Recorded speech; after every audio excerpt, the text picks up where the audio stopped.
Hola familias, ya sabéis que aquí en Tuitea nos encanta hablar de inclusión educativa, pero para que haya una buena inclusión educativa es imprescindible un buen método educativo y los hay y exclusivos para los niños con TEA y además con evidencia científica. Hoy hablamos de ello aquí en nuestro canal, así que adelante.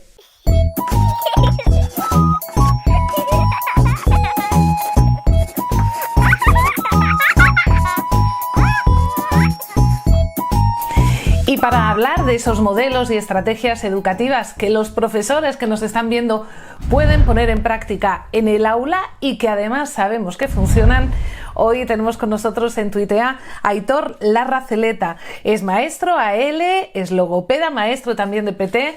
¿Qué tal? Muy buenas, Aitor. ¿Qué tal, Juncal? ¿Cómo estás? Un placer estar aquí. Pues yo encantada porque hoy sé que voy y vamos a aprender todos muchísimo de inclusión educativa y sobre todo de modelos educativos, porque como digo, existen muchos con evidencia científica, pero vamos por partes. ¿Qué quiere decir esto de la evidencia científica? Bueno, pues la evidencia científica no deja de ser pues el aval que la investigación le da a determinados modelos o prácticas, y en este caso para el alumnado con autismo, ¿no? Entonces, en Estados Unidos hay mucha tradición del empleo de este tipo de investigaciones, en las cuales lo que se hace es seleccionar los mejores artículos en las mejores revistas científicas, los cuales pues, bueno, pues recogen prácticas concretas para el alumnado con autismo y entonces pues avalan, digamos, ese tipo de intervenciones. Hay en Estados Unidos como dos grupos muy potentes, ¿no? Uno es el National Clearinghouse en la actualidad, que antes se llamaba National Professional Developmental Center, y el otro es el National Autism Center. Y esos dos grandes, pues digamos, grupos de investigación, por separado, llegaron a una serie de conclusiones en las cuales pues, hay determinados modelos de intervención y determinadas prácticas que parece pues, que tienen mucha evidencia detrás. Aunque aquí en España también hay investigación en ese ámbito.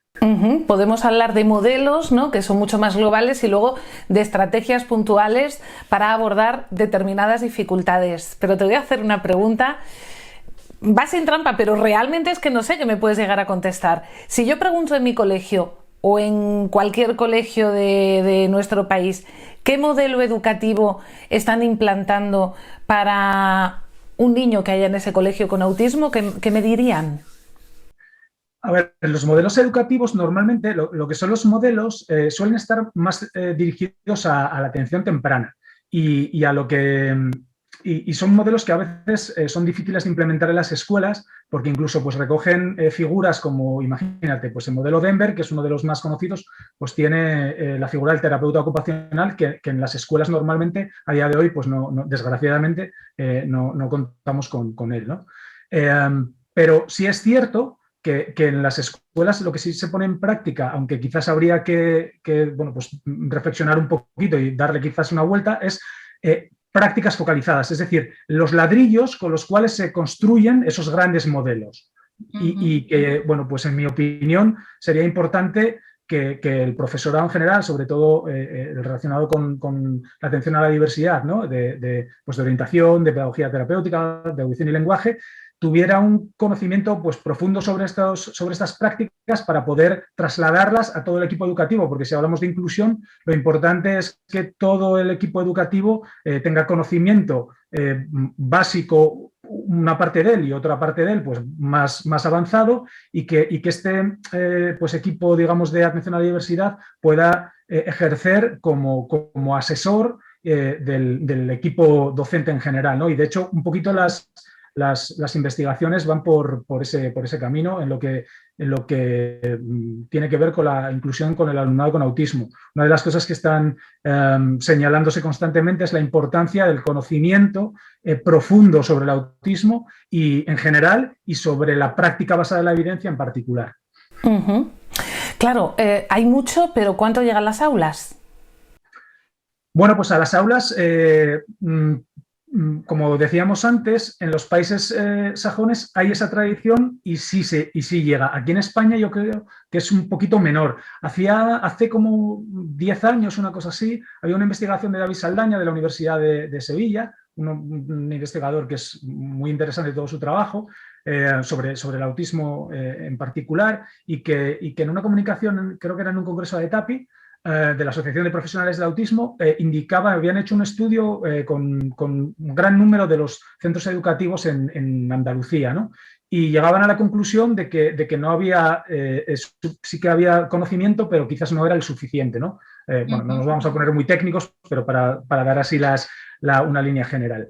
Y yo creo que en general eso se está manteniendo, aunque sí es cierto que parece que en el ámbito educativo la corriente sobre la educación basada en la evidencia parece que como que empieza a calar, y yo creo que eso sí que es importante, ya no solo en el ámbito del autismo, sino en general. Y yo creo que sí que es importante porque, en mi opinión, yo que tengo formación por una parte clínica y por otra parte educativa, muchas veces los ámbitos educativos parece que como que damos la espalda, ¿no?, a lo que nos está diciendo la investigación. Y yo creo que es muy importante el que poco a poco la escuela lo vaya siendo cada vez más permeable y cada vez lo incorpore a sus metodologías y a sus organizaciones. Hoy casi, Aitor, nos estamos dirigiendo a los docentes, a los profesionales, pero lógicamente y como siempre también a los padres, que en el fondo son los que acaban solicitando mejoras en la educación de sus hijos con autismo. Todavía estamos en ese nivel, ¿no? Tenemos que ir a los centros educativos, vamos a intentarlo por aquí, vamos a intentar poner en marcha esto otro.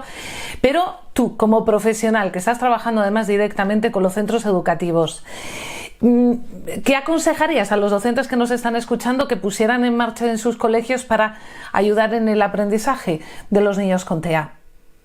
Pues yo mi recomendación es que, bueno, aquí en España tenemos mucha tradición digamos, una tradición importante de recibir la información sobre, por ejemplo, un método muy conocido que es TEACH, ¿no?, que es todo lo que tiene que ver con el aprendizaje estructurado, etcétera, ¿no? Y yo creo que, por ejemplo, por ahí vamos bien, ¿no? En los centros, en mayor o menor medida, pero cada vez hay un conocimiento más profundo sobre ese aspecto.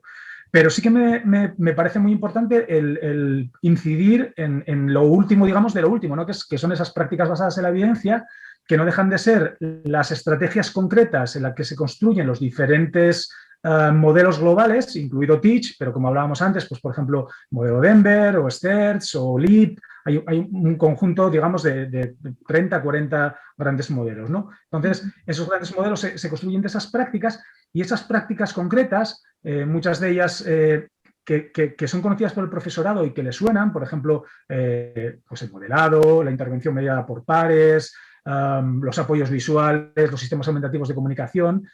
Esas prácticas, lo que sí es importante es que haya un desarrollo del conocimiento de las mismas, pero no solamente del conocimiento, sino de la fidelidad con la que se aplican en las aulas.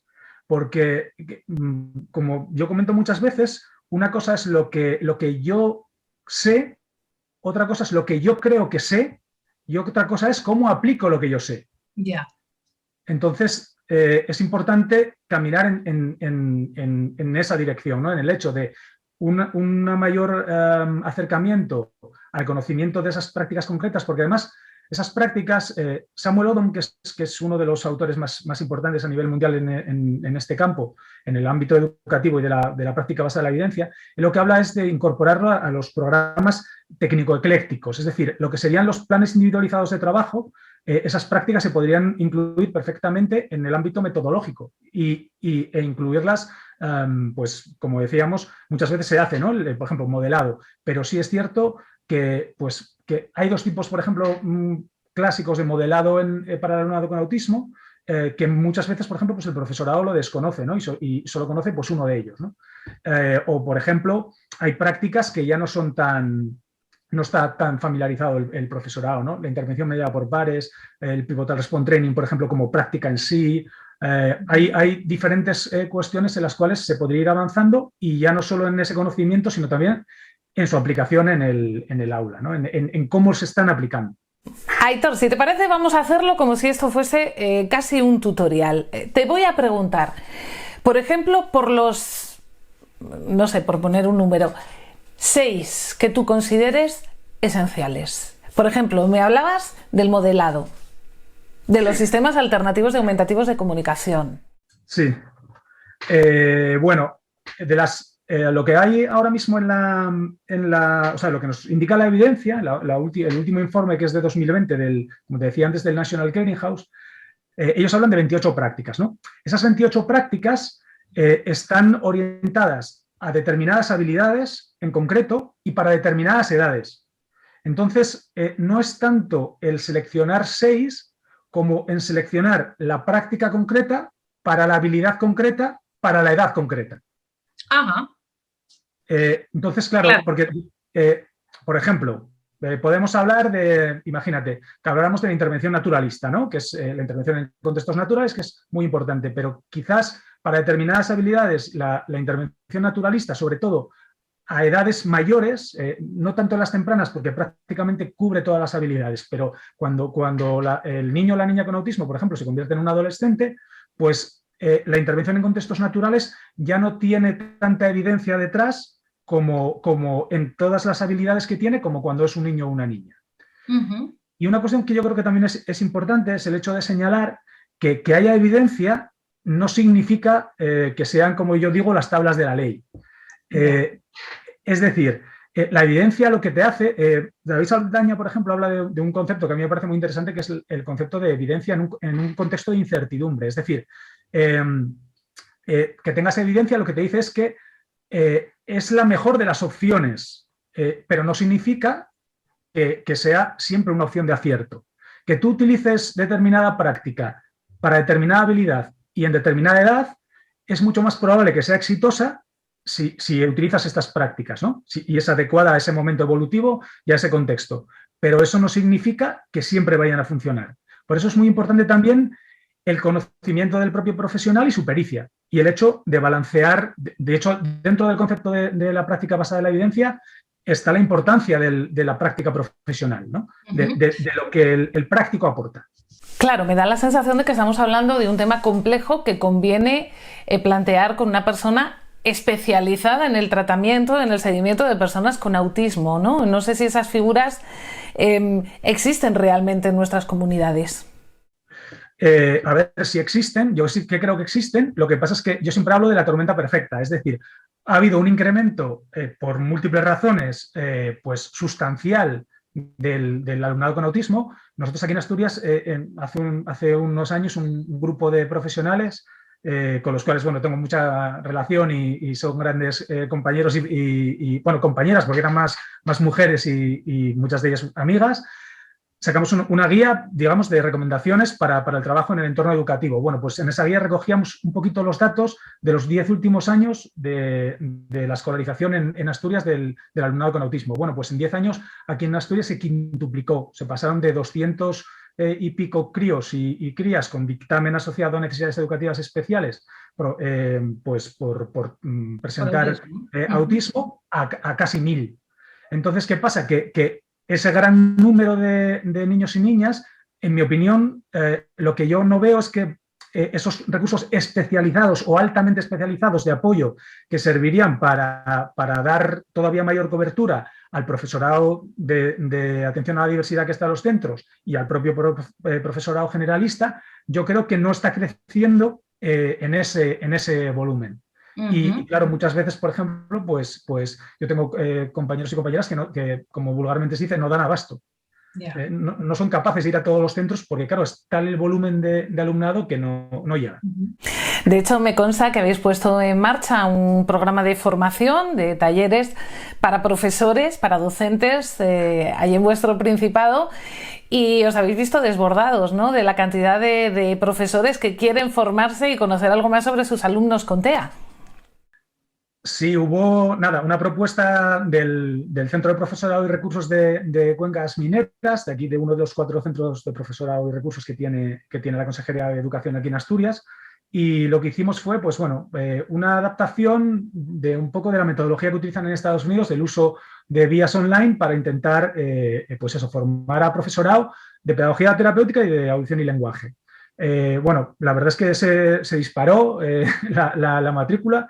Iba a ser una edición y al final pues están siendo 3. De hecho, bueno, pues la estoy tutorizando ahora mismo no ahora mismo que estoy hablando contigo, pero sí en estos días con muchos compañeros y compañeras de aquí de Asturias. Y lo que sí que es, vamos, y es sobre todo sobre prácticas basadas en la evidencia, sobre prácticas focalizadas, como estábamos hablando antes, ¿no? Cosas que puedan llevar, que incrementar su conocimiento y llevarlas al aula. Y lo que sí que es, bueno, se palpa en cualquier tipo de formación en relación con el autismo es que la matriculación de profesorado, tanto de atención, al menos aquí en Asturias, tanto de atención a la diversidad como de profesorado en general, de infantil, de primaria y de secundaria, es brutal. Es brutal. Bueno, yo he visto también un artículo que has publicado en el que hace referencia a algunos modelos y también estrategias o prácticas que está publicado, como digo, y bueno, ahí pueden encontrar también información, ¿no? Yo es que me lo he tenido que estudiar, ya te lo he contado. ¿Te tocó sufrirlo? Sí, hacer un trabajo sobre ello y la verdad es que he aprendido un montón. Genial. Bueno, la verdad es que esa era un poquito la intención del artículo, ¿no? Cuando yo me introduje un poco en lo del concepto de la práctica basada en la evidencia, que vino mucho, pues, yo pertenezco a la Asociación de Profesionales del Autismo, de la ETAPI, soy socio, y entonces, bueno, pues en los congresos, etcétera, en las publicaciones, pues me empecé a familiarizar con ello, y yo en aquel momento estaba trabajando en un centro de educación especial con alumnado con autismo, tenía mucho alumnado con combinada, con escolarización combinada, trabajaba también en un proyecto en el que se intentaba, pues, escolarizar al alumnado en combinada a tiempo completo en los centros ordinarios, se llama CREME, aquí en Asturias, y entonces yo estaba interesado, yo empezaba a ver, pues, que resulta que en otros países incluso la normativa obligaba a que se pusiera en práctica ese tipo de prácticas, valga la redundancia, basadas en la evidencia, ¿no? Entonces, bueno, pues empecé a leer, yo que soy así bastante curioso, empecé a leer bastante sobre el asunto, y luego me di cuenta, pues, que era importante, pues, que eso que a veces contaba a lo mejor a compañeros o compañeras de forma más informal,